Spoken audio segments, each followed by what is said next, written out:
John Feiner is President Biden's Deputy National Security Advisor, and I spoke with him about the prisoner swap moments ago. John Feiner, welcome back to the NewsHour. Thanks. Good to be here. All told, this was among the most complex prisoner swaps undertaken since the Cold War.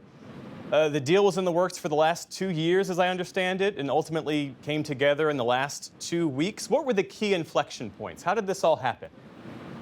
Look, I think there are a few key aspects of this deal that really speak to the approach that our administration and President Biden have taken to foreign policy since we got here. One is diplomacy. We have said from the very beginning diplomacy would be the hallmark of our foreign policy, and that includes diplomacy at the level of the president, who made a call to a fellow head of state, the Prime Minister of Slovenia, 1 hour before telling the country and the world that he was no longer going to be running in this year's election to try to free up one more aspect of this deal that was ultimately successful. It's that sort of face-to-face and person-to-person diplomacy that's at the core of our policy. Second is allies and partners.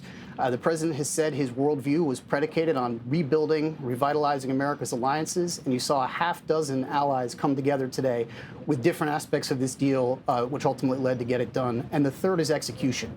As you said, this was highly complex. It involved a wide range of countries, complicated logistics, all coming together on the same day, and it was executed without a hitch. And as a result of that, a large number of people who would otherwise be held captive are going to be coming home, including 3 Americans and 1 legal permanent resident of the United States.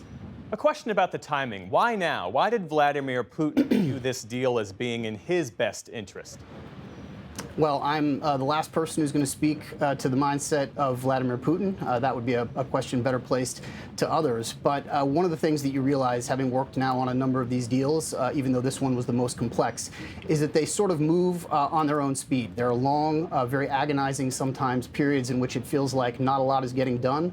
You continue to beat your head against it, continue to try to be creative, come up with new solutions, problem solve, have conversations, and then ultimately things can end up moving much faster than anyone anticipates. And that's what happened here. We wish we could have done this sooner. Ultimately, we got it done, we believe, in a timely fashion that has led people to now be home spending time with their families before too much longer, and we're quite happy about that.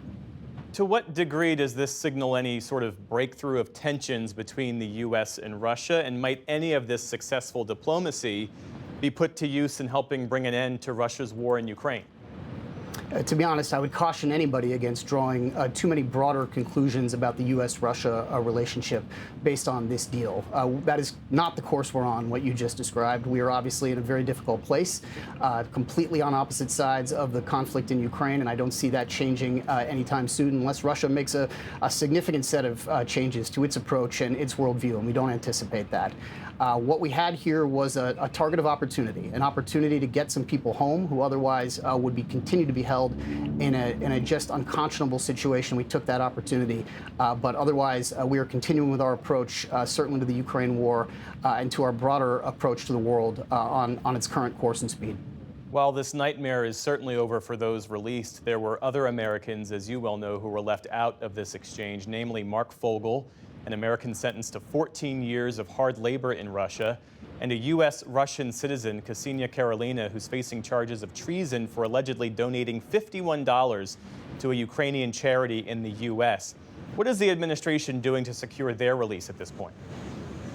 There continue to be a number of Americans held under very difficult circumstances, including the 2 Americans you just mentioned in Russia, including Americans in Syria and Afghanistan and other places around the world. And this administration has made an enormous commitment from before the time we came into this office, from the transition to the Biden-Harris administration, to do what we could to get these people home. I think the president has now an extraordinary track record of doing just that. We're going to continue to work on those cases and all cases of Americans held who shouldn't be until the end of this administration.